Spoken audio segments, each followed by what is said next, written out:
So to finish our complete draft of the agency quest paper, we're going to add anywhere from 4 to 6 sentences in front of our 2-sentence thesis. So you can see on the screen here I've highlighted the 2-sentence thesis from the sample paper, and then I've built a series of sentences in front of those that introduce the concept of agency to a reader who's never heard of it.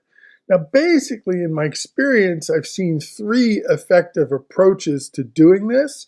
The first is using our course readings to pull out quotes and examples that explain to a reader who's never heard of this concept what agency is.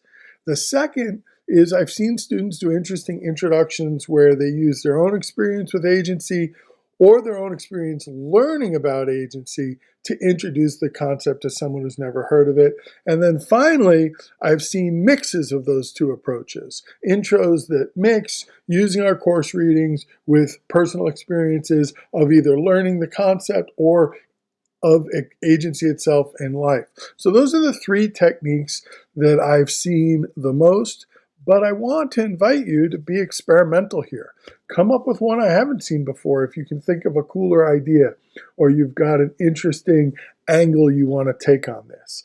What you want to think about is how can I set up that 2-sentence thesis that my intro finishes with for a reader who's never heard of agency before.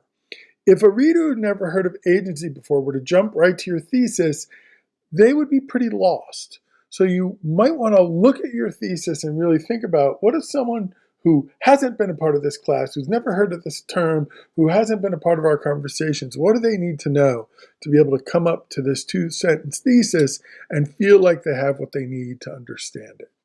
With that in mind, go ahead and read through the instructions I have for how to do this intro, and then once it's done, add it to your complete draft.